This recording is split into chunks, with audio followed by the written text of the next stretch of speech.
Olá a todos, professor Emanuel Rosa. Vamos continuar aqui nossos estudos sobre direito processual penal.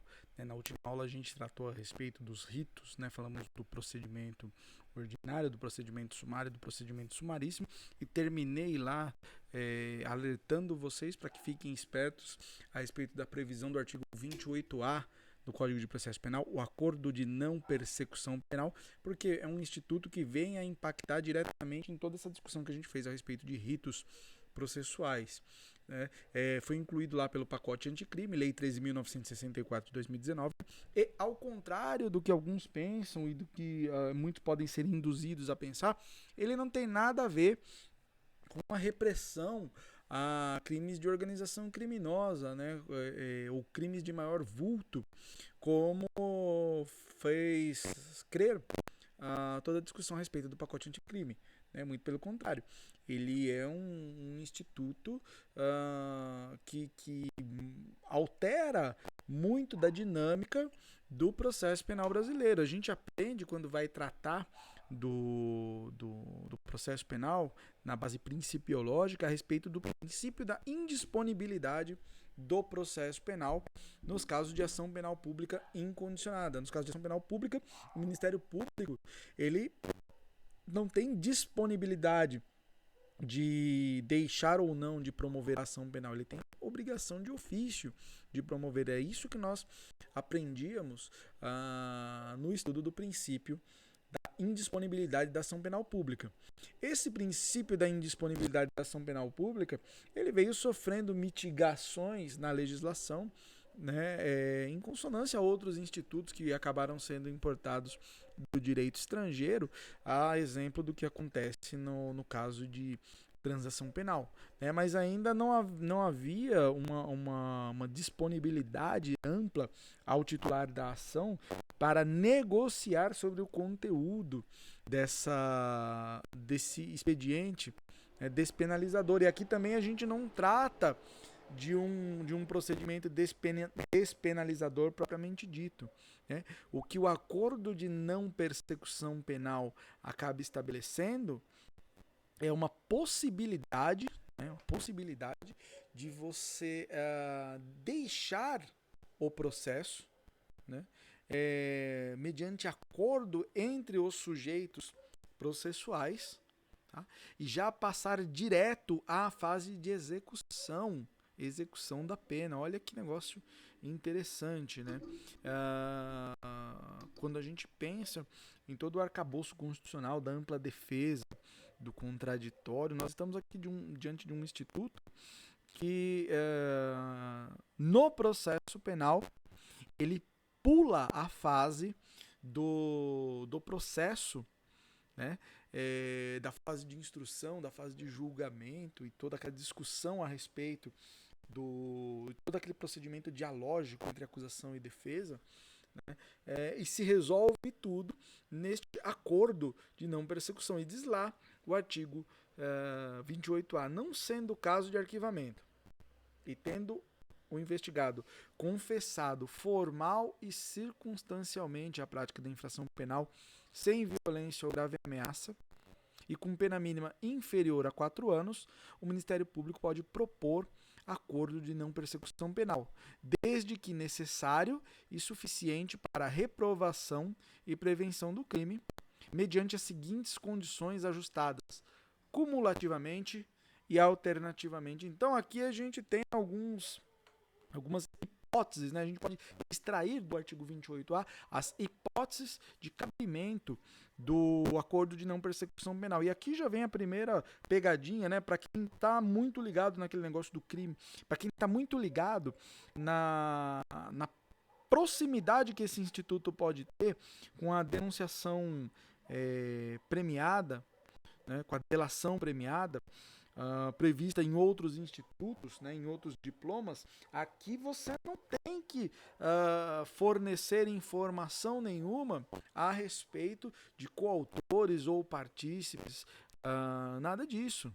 Aqui é um ato pessoal, né, o acordo de não persecução penal, ele não tem nada a ver com a efetividade da prestação jurisdicional, ao contrário da delação premiada ou de outros institutos similares, né? Aqui você está tratando de uma hipótese em que o acusado, né, não sendo o caso de arquivamento, então, o titular da ação penal pública ele tem todos os elementos suficientes para a propositura da ação penal, não é caso de arquivamento, né? Mas aqui nós temos a hipótese em que o investigado ele opta pela confissão formal e circunstanciada da prática do crime, né? Ele pressupõe, então, o acordo de não persecução penal, ele pressupõe a confissão do delito, a confissão da prática da conduta delitiva, uma confissão formal e circunstancial da prática da infração penal. A gente tem que ficar muito esperto aqui, porque equivale a uma assunção de culpa. Isso gera consequências para além da esfera do direito penal, ou pode gerar consequências para além da esfera do direito penal. Tá? O acordo de não persecução penal, então, ele pressupõe não ser caso de arquivamento, então, é caso de oferecimento de denúncia, é caso de processo, né? Pressupõe que o investigado tenha confessado formal e circunstancialmente a prática da infração penal, né? Nós estamos tratando aqui em relação ao tipo penal envolvido de crimes praticados sem violência ou grave ameaça, né? Então, o primeiro requisito em relação à conduta típica praticada é que seja infração penal praticada sem violência ou grave ameaça. E o segundo requisito aqui é que a pena mínima aplicável seja inferior a 4 anos. Pena mínima aplicável inferior a 4 anos. E aqui a gente tem que ficar muito atento, porque na forma do parágrafo 1º, esses 4 anos levam em consideração a pena mínima em abstrato do tipo penal, né? Nós não estamos tratando de uma pena em concreto, porque a pena em concreto só surge ao final do processo, ao final do procedimento, né? Por ocasião da sentença. Nós estamos falando da pena em abstrato, prevista no preceito secundário do tipo penal. Contudo, tem que prestar atenção lá no parágrafo 1º, né? Para a aferição da pena mínima cominada ao delito a que se refere o caput, serão consideradas as causas de aumento e diminuição de pena aplicáveis no caso concreto. Então, quando o Ministério Público analisa a possibilidade do oferecimento do acordo de não persecução penal, né, além de verificar os requisitos para a inicial, então, além de ter certeza absoluta de que é caso do oferecimento de denúncia, que não é caso de arquivamento, já deve ser realizado esse cálculo potencial do mínimo de pena, levando em consideração as causas de aumento de pena, né, as causas de aumento e diminuição aplicáveis no caso concreto. Tá? Como que dá para fazer isso? As causas de aumento e de diminuição de pena, a gente já viu, elas na dosimetria da pena, elas incidem na terceira fase, né? E elas se caracterizam porque elas estão previstas na legislação penal, indicando um percentual, né? Exemplo é a tentativa, né? A tentativa ela traz um percentual de diminuição de pena. Então, para calcular esta pena mínima para fins do disposto no caput do artigo 28A, o parágrafo 1º manda que sejam consideradas as causas de aumento e de diminuição eventualmente aplicáveis no caso concreto. Tá? Então, é a primeira coisa. O Ministério Público ele vai propor, então, verificados esses requisitos, o artigo 28A traz os requisitos, né? Não ser caso de arquivamento, o réu ter confessado, o investigado ter confessado formal e circunstancialmente a prática da infração penal, que essa infração penal não seja praticada com violência ou grave ameaça, e que a pena mínima seja inferior a 4 anos, né? Considerando aqui as causas de aumento e de diminuição de pena eventualmente aplicáveis no caso concreto. Diante desses requisitos, o Ministério Público, então, pode propor o acordo de não persecução penal. Mas a propositura deste acordo de não persecução penal também tem que levar em consideração o caráter, né, a finalidade da pena. Então, o artigo 28A manda que seja analisado pelo Ministério Público né? Que seja feito um juízo de valor, um juízo de admissibilidade do instituto, do acordo. Não se trata aqui de um direito subjetivo do acusado, do investigado. Não é um direito subjetivo do investigado. Né? O Ministério Público ele tem que observar os casos em que seja aplicável o acordo de não persecução penal, tá?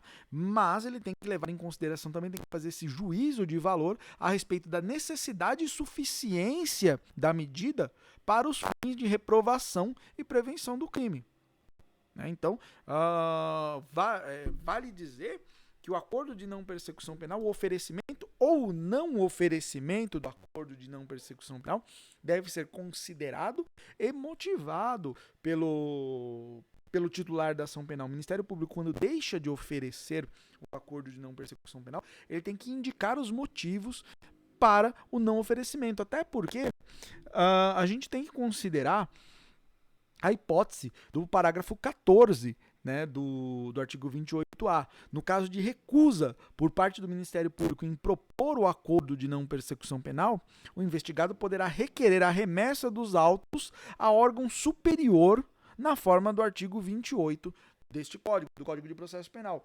O órgão superior é o órgão de revisão do próprio Ministério Público. Né? O artigo 28 do Código de Processo Penal ele sofreu também uma alteração considerável, né, no seu texto. Antes nós tínhamos aquela hipótese da remessa do inquérito policial ao Procurador-Geral de Justiça, no caso de discordância por parte do juiz em relação à proposta de arquivamento do inquérito policial pelo Ministério Público.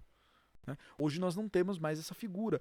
Hoje, a proposta de arquivamento do Ministério Público no inquérito policial fica sujeita à revisão do próprio órgão ministerial e não mais do Poder Judiciário. Aqui também outro ponto que a gente tem que ficar atento na hora de fazer a prova, na hora de responder as perguntas. Tá? O artigo 28A, nos seus incisos, ele traz as condições, né, que podem ser impostas, que podem ser ajustadas no acordo de não persecução, né, de forma cumulativa ou alternativa, aí levando em consideração os critérios de necessidade e suficiência para reprovação e prevenção do crime. Né? Então, são medidas possíveis de serem impostas no acordo de não persecução: a reparação do dano ou a restituição da coisa à vítima, salvo na impossibilidade de reparação ou de restituição da coisa, né? A renúncia voluntária aos bens e direitos indicados pelo Ministério Público como instrumentos, produtos ou proveito do crime. Então aí é o Ministério Público quem vai fazer a indicação desses bens obtidos pelo investigado, né, como instrumentos, produtos ou proveito do crime, né, e aqui a proposta, né, implica na renúncia voluntária a esses bens e direitos por parte do investigado, prestação de serviço à comunidade ou a entidades públicas por período correspondente à pena mínima cominada ao delito, diminuída de 1 a 2/3, em local a ser indicado pelo juízo de execução na forma do artigo 46 do Código Penal, né? O pagamento de prestação pecuniária a ser estipulada nos termos do artigo 45 do Código Penal a uma entidade pública ou de interesse social, a ser indicada pelo juízo de execução, que tenha preferencialmente como função proteger bens jurídicos iguais ou semelhantes aos aparentemente lesados pelo delito, ou ainda o cumprimento por prazo determinado de outra condição indicada pelo Ministério Público, desde que proporcional e compatível com a infração penal imputada. Então percebe que aqui, né, existe uma série de requisitos, não sei se requisitos seria a palavra correta, mas a série de imposições, né, de condições que podem ser impostas ao investigado no acordo de não persecução. Lembra, elas podem ser aplicadas, ajustadas de forma cumulativa ou alternativa. Parágrafo 2º do artigo 28A, ele estabelece as hipóteses que impedem o acordo de não persecução. São circunstâncias impeditivas do acordo de não persecução penal. Então lá o inciso 1º do artigo 2º diz lá que não será cabível, não será possível o acordo de não persecução penal se for cabível a transação penal de competência dos juizados especiais criminais nos termos da lei. Então, se a gente estiver tratando de uma infração penal de menor potencial ofensivo, no qual seja aplicável, cabível a proposta de transação penal nos termos da Lei 9.099, a gente não fala em acordo de não persecução penal. Hipótese do inciso 2, se o investigado for reincidente ou se houver elementos probatórios que indiquem conduta criminal habitual, reiterada ou profissional, exceto se insignificantes as infrações penais pretéritas, né? Então aqui a gente faz, ele já trouxe já positivou aqui a ideia do princípio da insignificância, quando fala da insignificância de infrações penais pretéritas, né?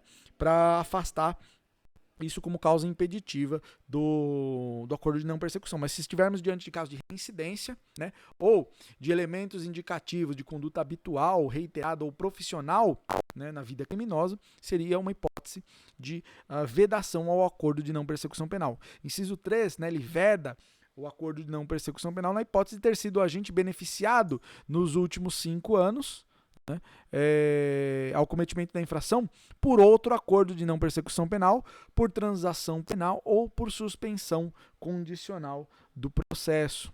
Tá? Então, nestas hipóteses, a gente trataríamos aqui da hipótese do acordo de não persecução penal. Seria vedado o acordo de não persecução penal.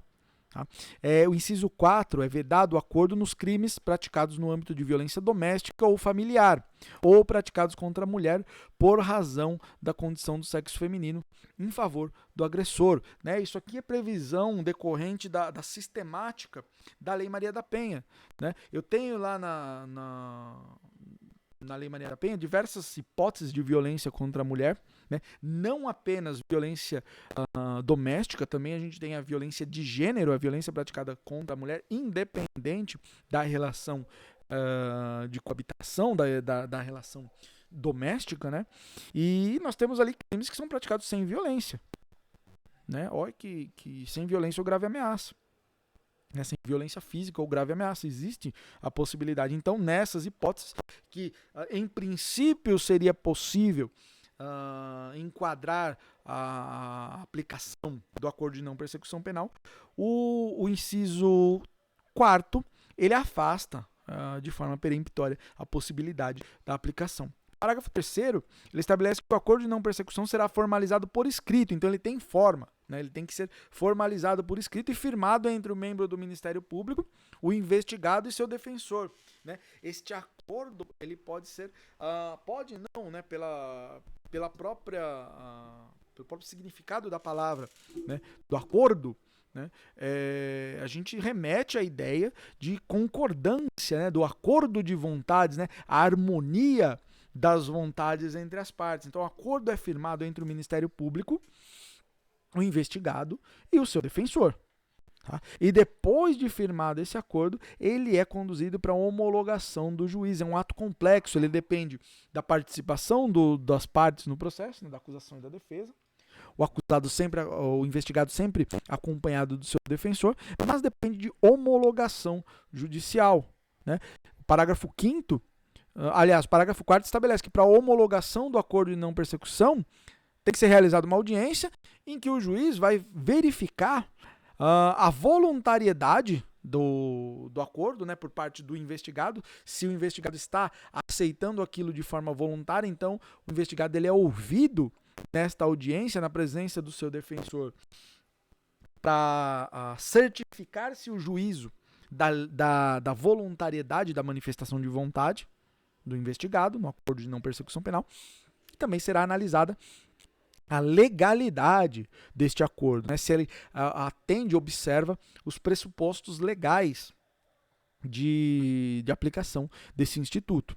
E se o juiz considerar inadequadas ou insuficientes ou mesmo abusivas as condições trazidas no acordo de não persecução, o juiz não homologará e devolverá os autos para o Ministério Público para que seja reformulada a proposta de acordo, desde que haja concordância do investigado e do seu defensor. Tá? Então aqui o juiz ele não está vinculado ao acordo, né? E a homologação depende da observância dos requisitos do parágrafo 4º, e se o juiz não concordar, ele pode devolver para o Ministério Público. Se ao contrário, o juiz entender pela homologação e for homologado judicialmente o acordo de não persecução penal, os autos são devolvidos ao Ministério Público para que seja iniciada a execução do acordo perante o juízo da execução penal. Então, aqui tem outro aspecto relevante. A execução do acordo de não persecução se realiza perante o juiz das execuções penais. Então, você sai da fase processual e vai direto para a fase de execução penal. Tá? O juiz ele pode recusar, nos termos do parágrafo 7º, pode recusar a homologação da proposta que não atenda aos requisitos legais, ou quando não for realizada a adequação que se refere ao parágrafo 5º. Então, se o Ministério Público não realizar a adequação e o acordo não atendeu a sua finalidade e os requisitos, o juiz pode se recusar à homologação. E da recusa, né, havendo a recusa do juiz na homologação, os autos serão devolvidos ao Ministério Público para analisar eventual necessidade de complementação das investigações ou do oferecimento da denúncia. Né? Aqui o Ministério Público, ou ele pode, diante da recusa fundamentada na homologação do acordo de não persecução, né? O Ministério Público, aí, enquanto titular da ação penal, ele pode requerer novas investigações ou então oferecer a denúncia e dar início ao processo. Em qualquer caso, a vítima, no termo do parágrafo 9º, ela tem que ser intimada da homologação do acordo de não persecução penal ou do seu descumprimento. Né? Sendo firmado o acordo, a vítima tem que ser intimada. Firmado o acordo e descumprido o acordo por parte do investigado, a vítima também tem que ser intimada nos termos do parágrafo 9º do artigo 28A. Parágrafo, aí se descumpriu, foi feito o acordo, foi homologado o acordo e o investigado descumpriu. Parágrafo 10º estabelece lá que, descumpridas quaisquer das condições estipuladas no acordo de não persecução penal, o Ministério Público deverá comunicar ao juízo para fins de rescisão e posterior oferecimento de denúncia. Então aqui o parágrafo 10º ele traz aqui uma noção quanto à natureza jurídica do acordo de não persecução penal. Ele é um título executivo judicial? Sim, porque ele recebeu a homologação. Ele tem uma manifestação de vontades entre as partes, um acordo de vontades entre as partes, estipulação de condições a serem cumpridas, né? E homologação judicial. A execução se faz perante o juiz da execução criminal. Mas ele não implica nem impedimento da pretensão punitiva do Estado, né? E nem em automática extinção da punibilidade. O descumprimento do acordo de não persecução de qualquer das cláusulas deve ser comunicado pelo Ministério Público enquanto titular da ação ao juiz para que ocorra a rescisão do acordo, parágrafo 10º do artigo 28A, e em seguida, né, a rescisão do acordo caberá o oferecimento da denúncia. Parágrafo 11 estabelece que o descumprimento do acordo de não persecução pelo investigado também pode ser utilizado pelo Ministério Público como justificativa para o eventual não oferecimento de suspensão condicional do processo. Né? Então, quando tratarmos lá naquela fase pré-oferecimento da denúncia, na hipótese de cabimento da suspensão condicional do processo, nos termos do Código Penal, o Ministério Público pode utilizar como argumento de não oferecimento da suspensão condicional do processo o descumprimento do acordo de não persecução. Né? Então, é um argumento válido aqui. Parágrafo 2º estabelece que a celebração e o cumprimento do acordo de não persecução penal não constarão da certidão de antecedentes criminais. Né? Então, na esfera do direito penal, não serve para caracterização de reincidência. Né? Não vai caracterizar reincidência na esfera do direito penal. O indivíduo não perde a sua primariedade, salvo para os fins previstos no inciso 3º do parágrafo 2º do artigo 28A, que é justamente aquela hipótese de vedação do acordo de não persecução penal se o investigado for reincidente ou se ele tiver aliás, desculpa, se for aquela hipótese em que o investigado, no inciso terceiro, já tiver sido beneficiado nos 5 anos anteriores ao cometimento do crime, em acordo de não persecução penal, transação penal ou suspensão condicional do processo. Né? Então, a celebração e o cumprimento desse acordo só vai servir para esses fins e não constarão de certidões criminais, certidões de antecedentes criminais não pode ser interpretado em desfavor do indivíduo para a dosimetria da pena, por exemplo. E, uma vez cumprido integralmente o acordo de não persecução penal, na forma do parágrafo 3º do artigo 28A, aí então o juiz da execução penal, competente pelo cumprimento, decretará a extinção da punibilidade. Acho extremamente importante a gente ficar atento a essas alterações realizadas pelo pacote anticrime, Lei 13.964 de 2019, no processo penal. E a probabilidade disso ser exigido na primeira fase, na segunda fase, é gigantesca, porque são muitos institutos que alteram de forma significativa a sistemática do processo penal. Então, compensa ficar atento, tá bom? Obrigado a todos. Logo mais a gente volta com alguma informação aí relevante para os nossos estudos. Valeu, obrigado, tchau!